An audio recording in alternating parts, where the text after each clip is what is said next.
Campaigning আৰম্ভ কৰা নাই ভাৰতীয় জনতা পাৰ্টিৰ সাংগঠনিক দিকটো মজবুত কৰিবলৈ ভাৰতীয় জনতা পাৰ্টিৰ কাৰ্যকৰ্তাসকলক কাৰ্যকৰ্তা সন্মিলন প্ৰত্যেকটো MCLA সমষ্টিত আমি কৰি আছো আহা দিনবোৰত মুখ্যমন্ত্ৰী ডাঙৰীয়া আহিব 7 তাৰিখে মুখ্যমন্ত্ৰী ডাঙৰীয়া কোকৰাঝাৰত দুখন মিটিং কৰিব কাৰ্যকৰ্তাৰ লগত আৰু এই প্ৰস্তুতি বৈঠকৰ কাৰণে মই ইয়াত উপস্থিত হৈছো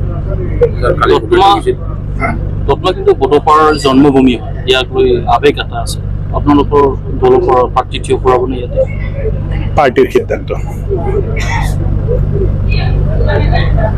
পাৰ্টি দিব নাই এইটোৱে সুধিছে কেণ্ডিডেট দিব না কেণ্ডিডেটটো যেতিয়া মানে সময় হ'ব দলৰ সভাপতি আৰু মুখ্যমন্ত্ৰী ডাঙৰীয়া সিদ্ধান্ত ল'ব ইয়াৰ BPFৰ যে প্ৰকাশ বসুমতাৰী আছে এইবাৰ যদি বিজেপি ইয়াত যদি এবাৰ উদ্ধাৰ কৰিব পাৰিব না নাই ভাৰতীয় জনতা পাৰ্টি কোকৰাঝাৰ জিলাত নিজৰ সাংগঠনিক ভিত্তি মজবুত কৰি আছে ক'ত ইলেকশ্যন খেলিব কিমানটা সিটত ইলেকশ্যন খেলিব কোনে প্ৰাৰ্থী হ'ব এই সিদ্ধান্ত ৰাজ্যিক সভাপতি আৰু মুখ্যমন্ত্ৰী ডাঙৰীয়াই ল'ব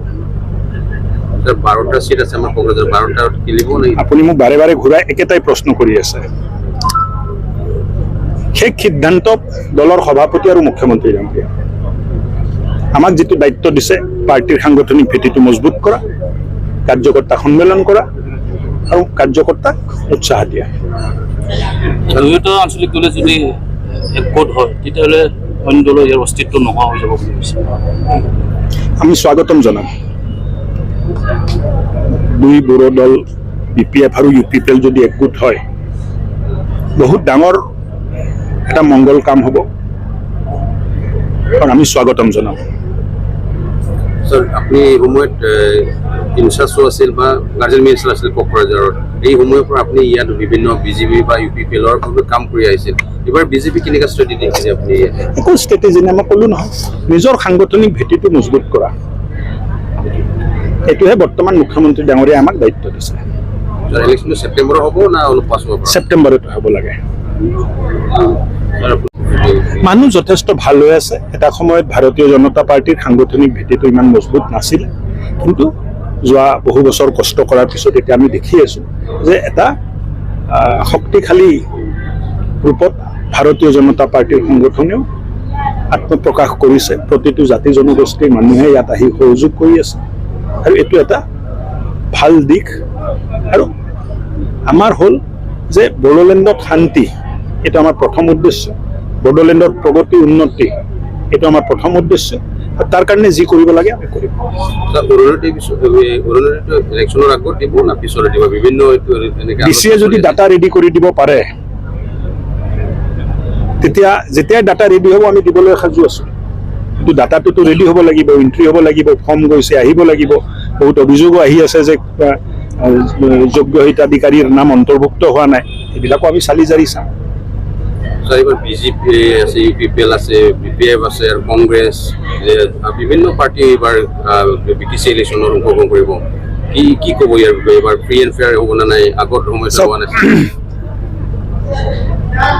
আগত ইলেকশ্যন ইমান ফ্ৰী এণ্ড ফেয়াৰ হোৱা নাছিলে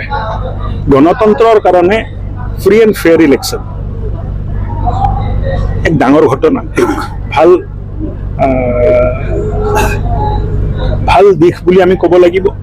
আগত কোকৰাঝাৰত ইলেকশ্যন হ'লে মাৰপিট হয় মানুহ মৰে গাড়ী ভাঙা ভাঙি হয় 2020 চনতো হৈছিলে কিন্তু 2020 চনৰ পিছত যিমান ইলেকশ্যন আছে সবতে মই উপস্থিত আছো ক'তো কোনো ধৰণৰ গণ্ডগোল বা বেমেজাজি সৃষ্টি হোৱা নাই তাৰ অৰ্থটো হ'ল যে বড়োলেণ্ডত শান্তি স্থাপনাত ভাৰতীয় জনতা পাৰ্টিৰো এটা ডাঙৰ অৱদান আছে আৰু তাৰ কাৰণে আহা ইলেকশ্যনটো যিমানে ৰাজনৈতিক দলে ইলেকশ্যন নেখেলক কিয় ইলেকশ্যনটো শান্তিপূৰ্ণ হ'ব লাগে মই সকলোকে আহ্বান জনাইছো বিজেপিয়ে কিং হ'ব না কিং মেকাৰ হ'ব কিং মেকাৰ হ'ব চাওক না বিজেপি কিং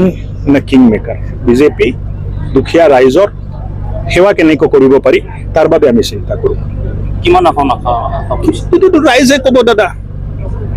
পাৰ্টিয়ে ইলেকশ্যন খেলিব ৰাইজে যাক আশীৰ্বাদ দিব সি জিকিব এতিয়া কিমান জিকিব বুলি ক'লেতো মই এষ্ট্ৰলজাৰ হৈ যাব লাগিব তেতিয়াতো চবে পাঁচটা দলৰ পাঁচজন মানুহে বহি ঠিক কৰি ল'লে হ'ল যে মোৰ ইমান জিকিব তোমাৰ ইমান জিকিব তেতিয়াতো ইলেকশ্যনে হ'ব নালাগে মই যদি কওঁ মোক মানে ইমান জিকিব ইমানটা মোক দি দিব লাগে যে ঠিক আছে 20টা তোমাৰ হৈ গ'ল 10টা তোমাৰ হৈ গ'ল, তেতিয়া এইটো গণ্ডগোল এটা সৃষ্টি। সেইকাৰণে এইটো সুধিব নালাগে, সততা আৰু নিষ্ঠাৰে ৰাইজৰ ওচৰত যায় আশীৰ্বাদ বিচাৰিব লাগে। আৰু ৰাইজ বুদ্ধিয়ক, ৰাইজ চিন্তা কৰে, ৰাইজে জানে, ৰাইজে আশীৰ্বাদ কৰিব যোগ্য ব্যক্তি, যোগ্য প্ৰাৰ্থী, যোগ্য দলক। মুখ্যমন্ত্ৰীও আহি আছে, 7 তাৰিখে মুখ্যমন্ত্ৰী ডাঙৰীয়া আহিব। তেওঁ ৰণডংক বজাবলৈ আহি আছে। ৰণডংকা বজাবলৈ অহা নাই, তেখেতেও কাৰ্যকৰ্তাৰ মানে সাংগঠনিক দিশটো চাবলৈ আৰু সাংগঠনিক দিশটো মজবুত কৰিবলৈ আহি আছে। ৰণডংকা কাৰ বিৰুদ্ধে বজাম? চবতো আমাৰে মানুহ না। ইণ্ডিয়া পাকিস্তানটো হোৱা নাই যে ৰণডংকা বজাম। এক শান্তিপূৰ্ণ বাতাবৰণত গণতন্ত্ৰৰ উৎসৱ আমি পালন কৰিব গৈ আছো। চিম্বলটো বেলেগ বেলেগ, উদ্দেশ্যটো চবৰে একে আছে না। প্ৰত্যেকটো ৰাজনৈতিক দলৰ উদ্দেশ্য হ'ল বিটিআৰত শান্তি থাকিব লাগে, বিটিআৰত প্ৰগতি হ'ব লাগে। আৰু এই শান্তি আৰু প্ৰগতিত আমিও অলপ অৰিহণা আগবঢ়াব খুজিছোঁ, আমিও অলপ নিজৰ ভূমিকাটো পালন কৰিব খুজিছোঁ।